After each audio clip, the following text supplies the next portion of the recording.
Hello friends, आप सबका मेरे इस यूट्यूब चैनल पे फिर से स्वागत है। मैं आपके लिए फिर से एक न्यू लेक्चर लेके आया हूँ, फ्रेंडलीज एड्जॉर्प्शन आइसोथर्म। ठीक है, तो इस लेक्चर में हम इनका पूरा डेरिवेशन, इन्होंने क्या थ्योरी दी थी, क्या कॉन्सेप्ट था इनका, ये हम डिस्कस करेंगे। ठीक है, पहले तो मैं थोड़ी सी कुछ पूछ लेता हूँ आप लोगों से, क्योंकि मैंने 3-4 लेक्चर, हाँ मैंने 3-4 लेक्चर कवर किया है सेकेंड ईयर का। ठीक है, फिजिकल केमिस्ट्री का।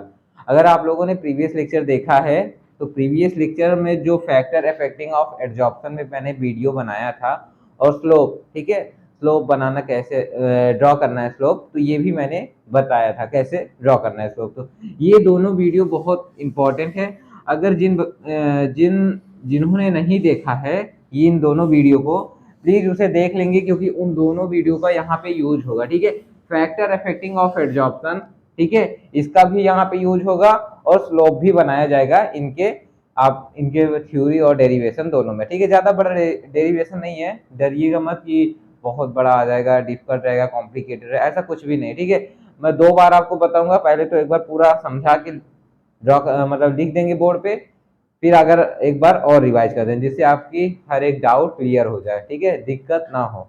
ठीक है, तो हम प्रीवियस लेक्चर में इसके फैक्टर इफेक्टिंग ऑफ एड्जॉर्प्शन और स्लोप दोनों कवर किए।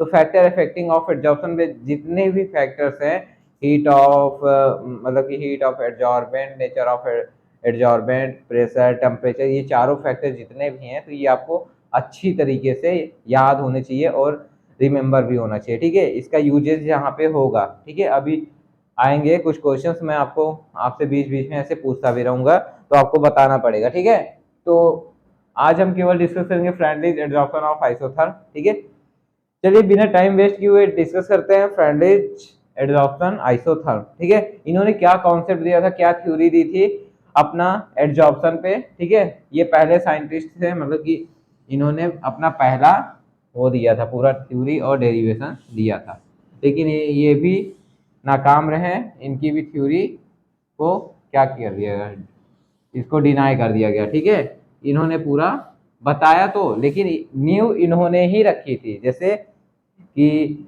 अपने इंडिया में जैसे गैस पहले नहीं था, गैस सिलेंडर, ठीक है, तो गैस सिलेंडर की नींव राहुल गांधी ने ही स्टार्टिंग में रखी थी कि गैस सिलेंडर ले आया जाए। ठीक है, गैस सिलेंडर, ठीक है, तो फिर जब वो चले गए तो फिर आए पीएम मोदी अपने। ठीक है, तो हर घर में गैस सिलेंडर हो गया। तो राहुल गांधी को यहाँ पे हम लोग मान्यता नहीं दे रहे हैं कि उन्होंने गैस सिलेंडर लगाया, लेकिन उन्होंने नींव तो रखी थी ना, नींव रखी कि यहाँ हर घर में गैस सिलेंडर होना चाहिए। ठीक है, तो वैसे फ्रेंडलीज भी हमारे एक साइंटिस्ट है, इन्होंने एक नींव रखी थी एड्जॉर्प्शन की। ठीक है, इन्होंने ज्यादा कुछ किया नहीं, केवल अपना एक कॉन्सेप्ट दिया था, नींव रखा था कि एड्जॉर्प्शन कैसे होता है। ठीक है, एट ए लो प्रेशर, एट ए हाई प्रेशर, दो कंडीशन पे। ठीक है, एट इंटरमीडिएट पे, इंटरमीडिएट केस भी, इसमें 3 केस आएंगे। ठीक है, तो इनका जो एड्जॉर्प्शन का छोटा सा थ्योरी है, केवल न्यू बताया है इन्होंने कि क्या न्यू है एड्जॉर्प्शन की। ठीक है, तो स्टार्टिंग इन्होंने ही की थी, इन्होंने न्यू रखी थी एड्जॉर्प्शन की, ज्यादा कुछ डिस्क्राइब नहीं किया था, इसलिए इनकी थ्योरी को ज्यादा मान्यता नहीं दी गई है। ठीक है, मतलब लेकिन अपने सिलेबस में है, ऐसा नहीं है, न्यू रखने वालों को भी जानना चाहिए किसने न्यू रखी थी। ठीक है, तो चलिए डिस्कस करते हैं फ्रेंडलीज एड्जॉर्प्शन आइसोथर्म। ठीक है, तो चलिए देखते हैं इनका थ्योरी पोर्शन क्या है।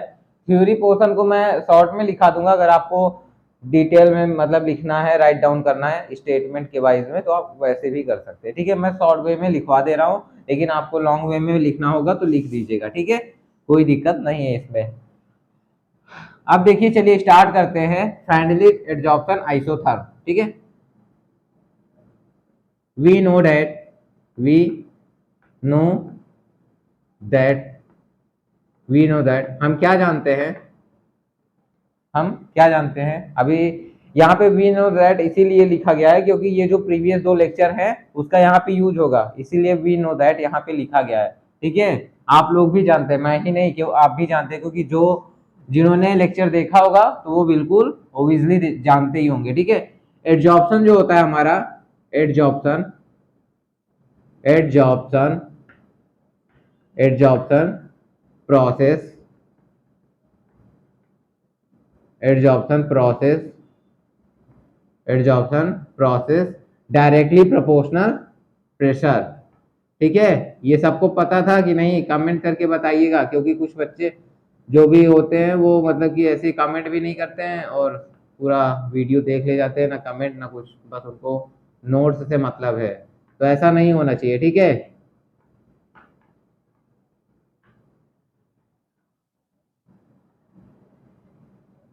तो इनका ये जो है पूरा थ्योरी पोर्शन है जिसको मैंने शॉर्ट में लिखा है। एडजॉर्प्शन प्रोसेस, एडजॉर्प्शन की जो प्रोसेस होती है, मैंने जब इफेक्ट ऑफ प्रेशर बताया था, इफेक्ट ऑफ प्रेशर, ठीक है, इफेक्ट ऑफ प्रेशर में मैंने क्या बताया था?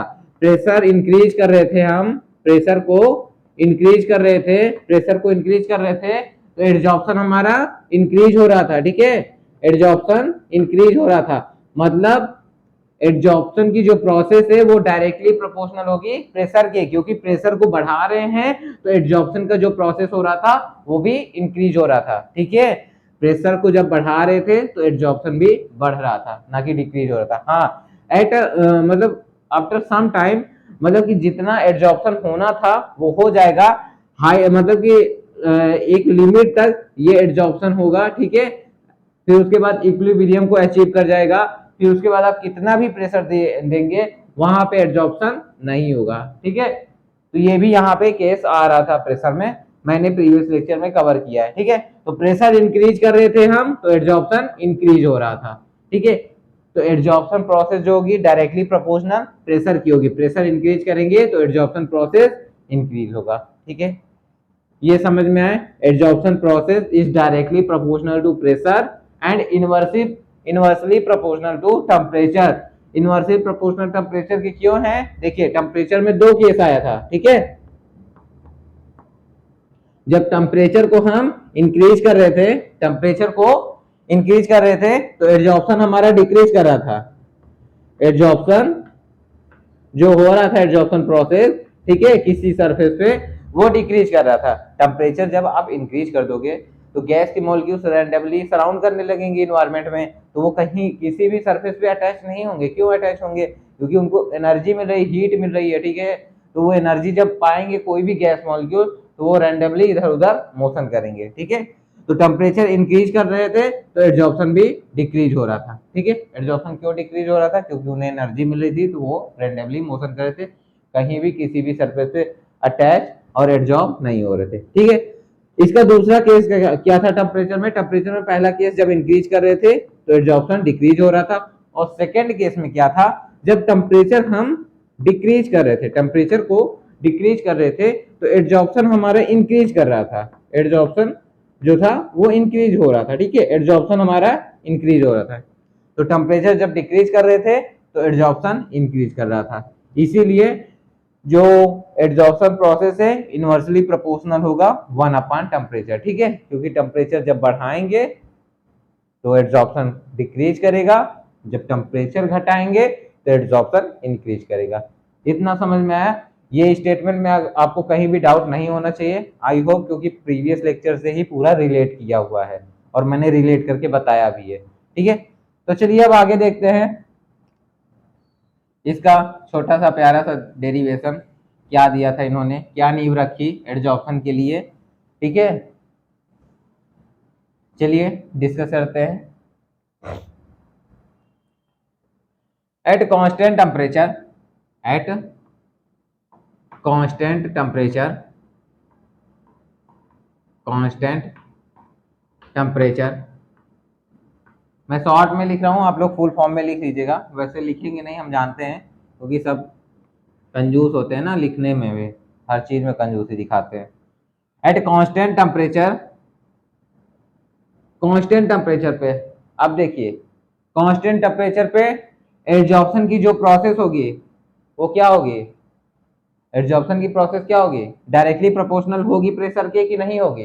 कमेंट करके बताइए कि एडजॉर्प्शन, ये जो कांस्टेंट मतलब टेम्परेचर को जब हम कांस्टेंट कर देंगे, ठीक है, तो ये जो एडजॉर्प्शन की प्रोसेस है वो डायरेक्टली प्रोपोर्शनल प्रेशर के होगी कि नहीं होगी? कमेंट करके बताइए। देखिए, जब टेम्परेचर इंक्रीज कर रहा था, डिक्रीज कर रहा था, अब हम ना उसे इंक्रीज कर रहे हैं ना ही डिक्रीज कर रहे हैं, उसे एक ही पॉइंट पे कांस्टेंट कर दे रहे हैं। मान लीजिए 25 डिग्री सेंटीग्रेड इसका टेम्परेचर है, ठीक है, नॉर्मल टेम्परेचर, ठीक है। तो इसी टेम्परेचर को कांस्टेंट टेम्परेचर, मतलब इसको ना घटा रहे हैं ना बढ़ा रहे हैं, तो ये कांस्टेंट टेम्परेचर है, ठीक है। तो कांस्टेंट टेम्परेचर पे जो एडजॉर्प्शन का प्रोसेस है वो डायरेक्टली प्रोपोर्शनल होगा कि नहीं प्रेशर के, कमेंट करके बताइए। देखिए जो एडजॉर्प्शन होगा, एडजॉर्प्शन एडजॉर्प्शन का जो प्रोसेस होगा वो डायरेक्टली प्रोपोर्शनल होगा प्रेशर के, एट कांस्टेंट टेम्परेचर पे, एट कांस्टेंट टेम्परेचर पे एडजॉर्प्शन डायरेक्टली प्रोपोर्शनल होगा टेम्परेचर के, ठीक है। अरे भैया जब हम ना टेम्परेचर को इंक्रीज कर रहे हैं ना ही डिक्रीज कर रहे हैं, कांस्टेंट टेम्परेचर पे ले रहे हैं, तो एडजॉर्प्शन की प्रोसेस डायरेक्टली प्रोपोर्शनल प्रेशर के तो होगी ही ना, क्योंकि प्रेशर को इंक्रीज करेंगे तो एडजॉर्प्शन इंक्रीज होगा, सिंपल से बात, ठीक है। तो ये आपका इक्वेशन नंबर फर्स्ट। अब चलिए देखते हैं आगे। अब एडजॉर्प्शन को हम यहाँ पे क्या लिखेंगे, एक्स अपान में एम, एडजॉर्प्शन को एक्स अपान में एम लिखेंगे, ठीक है। तो ये आपका एडजॉर्प्शन को एक्स अपान एम लिखे, इक्वल टू लगाएंगे, क्यों इक्वल टू, जब इक्वल टू लगाएंगे तो ये प्रोपोर्शनल का सिंबल हटाएंगे तो एक कांस्टेंट लेके आएंगे, कांस्टेंट क्या होगा, के इंटू पी, ठीक है, के इंटू पी, ठीक है। अब ये इक्वेशन आपका 2 हो गया, ठीक है, इक्वेशन 2। अब यहां पे लिख देते हैं के क्या है, ठीक है, यहां पे लिख देते हैं वेयर, के भी लिखेंगे और एक्स अपान एम क्या है, x upon M equal to amount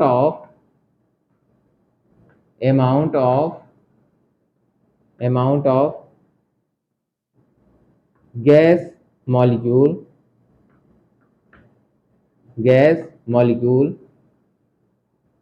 एडजॉर्ब्ड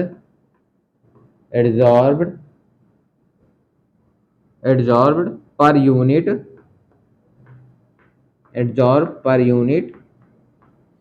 adsorb per unit mass of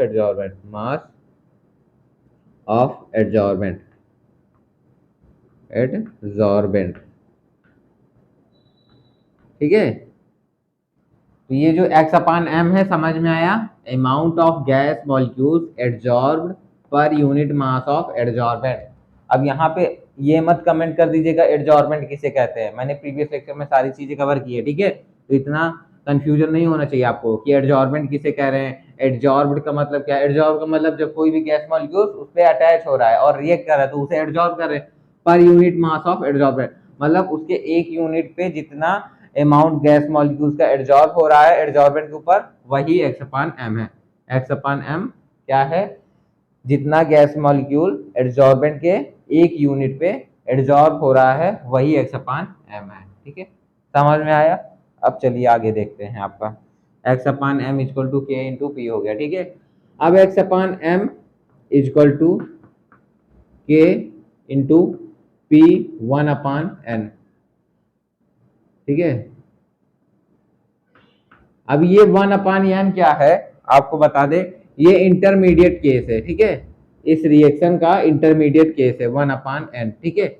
यहाँ पे के भी कांस्टेंट है और एन भी कांस्टेंट है, के इक्वल टू कांस्टेंट और C equal N equal to constant, ठीक है। तो आपका के भी कांस्टेंट है और एन भी, ये आपका इंटरमीडिएट स्टेज है, x upon n equal to k into p 1 upon n, p की पावर 1 अपान एन, ठीक है। अभी इसका आगे डिस्कस करेंगे 1 अपान एन।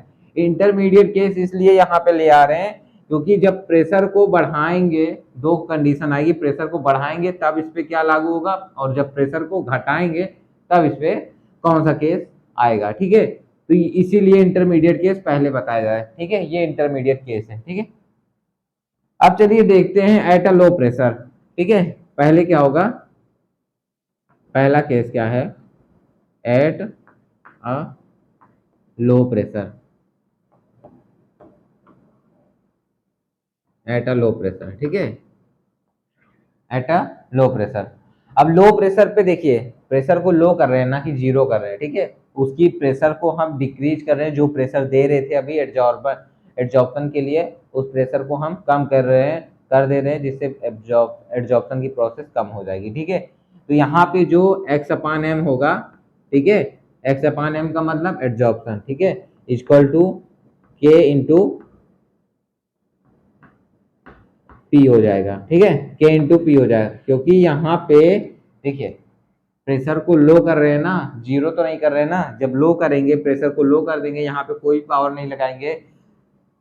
आपने केमिकल काइनेटिक्स चैप्टर पढ़ा होगा बीएससी फर्स्ट ईयर में, जब कोई भी रिएक्शन में, ठीक है, रिएक्शन लिखी है और उसके ऊपर कोई भी पावर ना लगी हो तो वहां पे 1 रहती है, पावर 1 मानी जाती है, ठीक है। तो जब किसी भी रिएक्शन में पावर 1 होती है तो वो कौन सी रेट ऑफ रिएक्शन होती है, फर्स्ट ऑर्डर की, सेकेंड ऑर्डर, थर्ड ऑर्डर। जब यहाँ पे फर्स्ट रहता है तो इसे फर्स्ट ऑर्डर रिएक्शन कहेंगे, ठीक है। ये फर्स्ट ऑर्डर रिएक्शन का फर्स्ट ऑर्डर रिएक्शन, ये आपका फर्स्ट ऑर्डर रिएक्शन है, ठीक है, ये फर्स्ट ऑर्डर रिएक्शन है, ठीक है। X upon M equal to k into p, यहाँ पे कोई भी साइन नहीं है, कोई भी पावर नहीं है, तो यहाँ पे 1 माना जाएगा, ठीक है। और जब भी किसी भी रिएक्शन में पावर 1 आती है, पावर 1 रहता है, तो उसे फर्स्ट ऑर्डर रिएक्शन में इंक्लूड किया जाता है, ठीक है, उसे फर्स्ट ऑर्डर रिएक्शन कहते हैं। केमिकल काइनेटिक्स में आपने अच्छी तरीके से पढ़ा होगा, 12th में भी था ये, ठीक है, बीएससी फर्स्ट ईयर में भी था, तो इसमें कंफ्यूजन नहीं होनी चाहिए। तो ये आपका एट अ लो टेम्परेचर पे हो गया, ठीक है, लो प्रेशर पे, टेम्परेचर नहीं प्रेशर।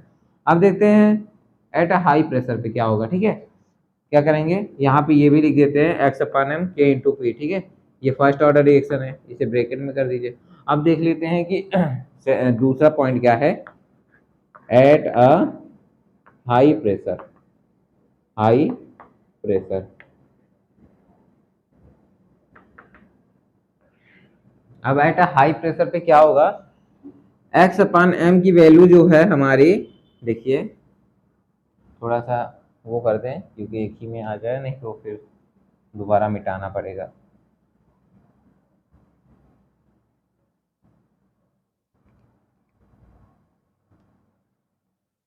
ये आपका यहाँ से लिख देते हैं, at a high pressure, high pressure, ठीक है, एट अ हाई प्रेशर।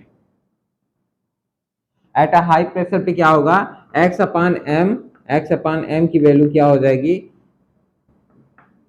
के इंटू पी की पावर 0, ठीक है। अब आप पूछेंगे पी की पावर 0 क्यों हो गई, हाई प्रेशर दे रहे हैं तो यहाँ पे प्रेशर की वैल्यू कुछ लिखनी चाहिए। अरे प्रेशर की वैल्यू कैसे यहाँ पे आप कुछ लिख दोगे, देखिए प्रेशर तो बढ़ाते चले जा रहे हो, एड्जॉर्प्शन एक कुछ टाइम बाद रुक, वहां पे एड्जॉर्प्शन जो हो रहा था वहां वो इक्विलिब्रियम को अचीव कर लेगा ना, तो इक्विलिब्रियम को जब अचीव कर लेगा तो यहाँ पे प्रेशर की पावर 0 ना हो जाएगी, चाहे आप कितना भी बढ़ा दो प्रेशर, एड्जॉर्प्शन थोड़ी हो रहा है, एड्जॉर्प्शन नहीं हो रहा है ना, तो यहाँ पे इसकी रेट, यहाँ पे इसकी पावर 0 हो जाएगी, ठीक है। अब देखिए एक मैथमेटिकल वो होता है, जब आप डिफ्रेंसिएशन करेंगे तो उसमें ये छोटा सा फार्मूला होता है, एक्स पावर 0 होगी तो 1 होगा, और यहाँ पे p की पावर 0 है तो p की पावर 0 होगी तो यहाँ पे भी 1 हो जाएगा, ठीक है। इफ x की power 0 equal to 1 then p की पावर 0 इक्वल टू 1 हो जाएगा, तो यहाँ पे p की पावर 1, p की पावर 0 1 हो जाएगा, ठीक है। तो x अपान m क्या हो जाएगा हमारा, x upon m equal to k, ठीक है, इक्वल टू के, के इंटू 1, वही चाहे 1 लिखे चाहे ना, तो 1 इंटू में आ जाएगा, ठीक है। तो ये आपका कौन सा हो गया, जीरो ऑर्डर का रिएक्शन, क्या, जीरो ऑर्डर का रिएक्शन, क्योंकि यहाँ पे पावर 0 लगी है ना, तो जीरो ऑर्डर के रिएक्शन में, किसी भी रिएक्शन में 0 लगा रहता है पावर, ठीक है, zero order reaction, order reaction, zero order reaction, ठीक है। तो ये आपका जीरो ऑर्डर रिएक्शन हो गया। अगर आपको इतने में कहीं भी कंफ्यूजन हो, ठीक है, तो कमेंट कीजिएगा, फिर से इस पे एक न्यू लेक्चर बना देंगे, क्योंकि डेरिवेशन है, आता भी है एग्जाम में, तो आपको क्लियर रहना चाहिए। देखिए एट अ लो प्रेशर पे, लो प्रेशर रहेगा, एकदम जीरो नहीं करेंगे, प्रेशर को लो करेंगे, ठीक है, तो वहां पे जो प्रेशर लो हो जाएगा तो एड्जॉर्प्शन की प्रोसेस भी लो हो जाएगी, तो x upon M equal to k into p, ठीक है। जब पी की पावर यहाँ पे कुछ भी नहीं है तो 1 माना जाता है, ठीक है, तो जब 1 किसी भी रिएक्शन में उसकी पावर 1 रहेगी, ठीक है, कंसंट्रेशन जिसे बोलते हैं, तो वो फर्स्ट ऑर्डर की रिएक्शन मानी जाएगी, ठीक है, उसे फर्स्ट ऑर्डर की रिएक्शन कहेंगे। तो ये आपका पहला ही हो गया एट लो प्रेशर, पहला केस। दूसरा केस क्या था, हाई प्रेशर। हाई प्रेशर पे कैसे यहाँ पे पावर जीरो हो गई, अरे देखिए यहाँ पे इसके लिए एक स्लोप भी होगा, ठीक है। स्लोप कैसा होगा देखिए, मतलब एक ग्राफ खींचते हैं, ये सेकेंड वाले केस के लिए ग्राफ है, ठीक है। ये आपका एक्स अपान एम है, इंक्रीज करेगा, ठीक है। ये आपका प्रेशर है, ठीक है। मान लीजिए हाई प्रेशर दे रहे हैं, हाई प्रेशर यहां तक एड्जॉर्प्शन हुआ, यहां तक एड्जॉर्प्शन हुआ, फिर ये इक्विलिब्रियम को अचीव कर ले गया, ये पैरेलल हो गया, ये इक्विलिब्रियम, ये इक्विलिब्रियम स्टेज आ गए। तो यहाँ पे प्रेशर आप कितना भी दे दो तो एड्जॉर्प्शन नहीं होने वाला, क्योंकि इक्विलिब्रियम को अचीव कर लिया है, ठीक है। ये जो पूरा प्रोसेस हो रहा है एड्जॉर्प्शन का, वो इक्विलिब्रियम को अचीव कर लिया है। तो यहाँ पे प्रेशर की वैल्यू जीरो होगी, ठीक है। जीरो हो जाएगी, तो जब जीरो किसी भी रिएक्शन में लगा तो वो जीरो ऑर्डर का रिएक्शन होगा। समझ में आया कि एट अ हाई प्रेशर पे केस क्या होगा, एट अ लो प्रेशर पे केस क्या होगा, ठीक है। आप ना राइट डाउन कर लीजिए जल्दी से वीडियो को पॉज करके, अभी एक केस और है वो भी लिखाएंगे, ठीक है। ठीक है, चलिए अब तीसरा केस देख लेते हैं। तीसरा केस,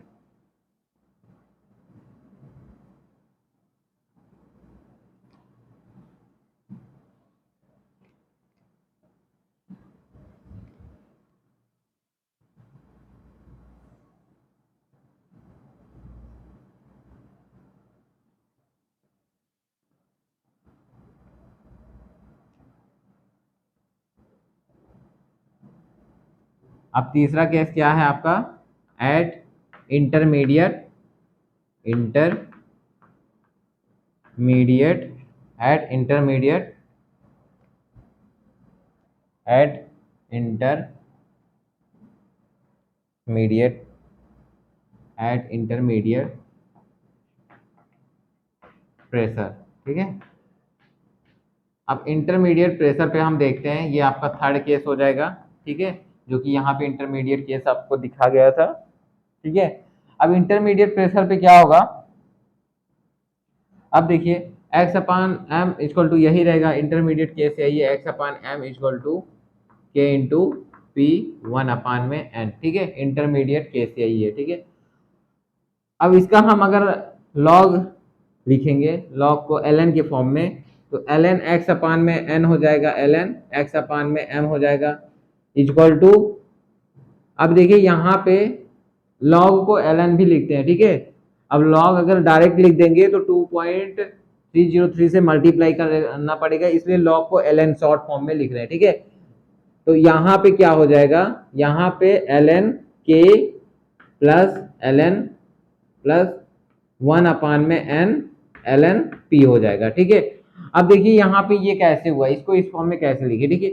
यहाँ पे देखिएगा छोटा सा प्रोसेस है, एल एन मतलब कि log a into b equal to क्या होता है, लॉग ए प्लस बी, ठीक है। Log a plus b, log a plus log b, ठीक है। तो लॉग को ही हम यहाँ पे एल एन लिख रहे हैं, ठीक है, शॉर्ट फॉर्म में। अगर लॉग फुल फॉर्म में लिखेंगे तो 2.303 से मल्टीप्लाई कर देंगे पूरे रिएक्शन में, ठीक है।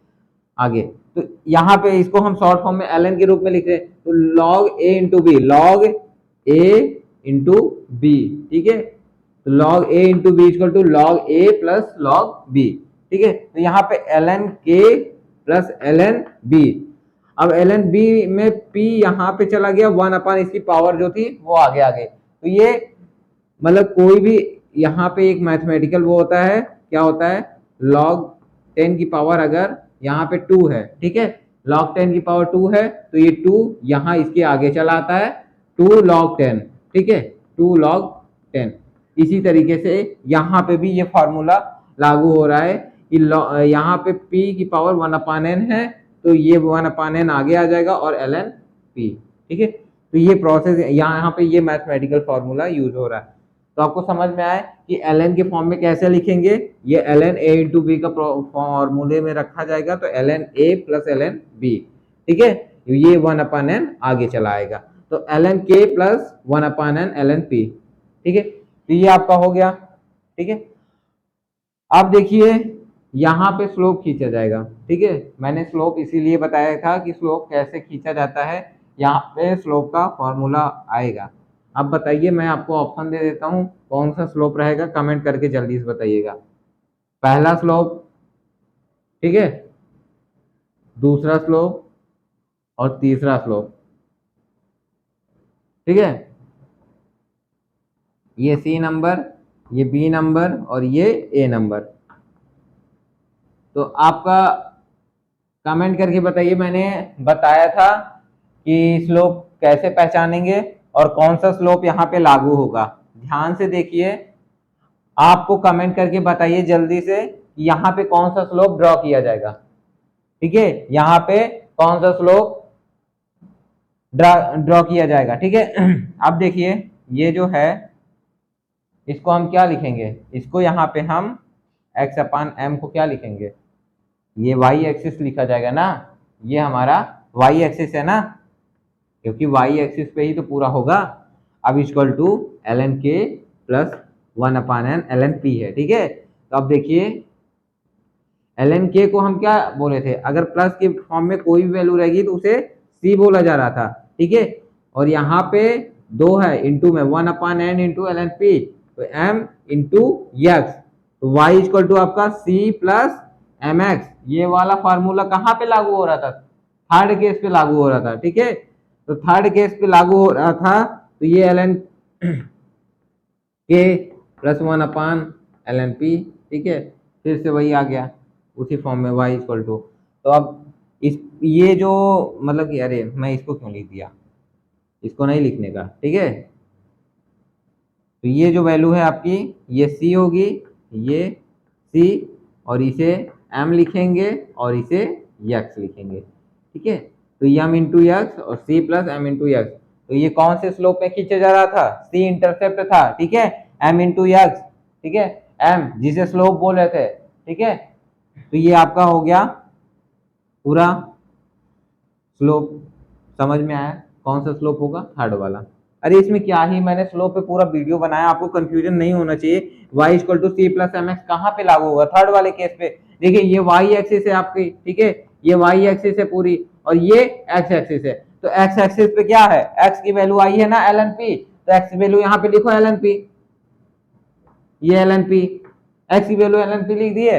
अब m की वैल्यू लिखना है, m की वैल्यू क्या है, ये स्लोप खींचा गया ना m की वैल्यू लिखो 1/m, तो यहाँ पे m की वैल्यू 1/n, ये आपका स्लोप हो गया।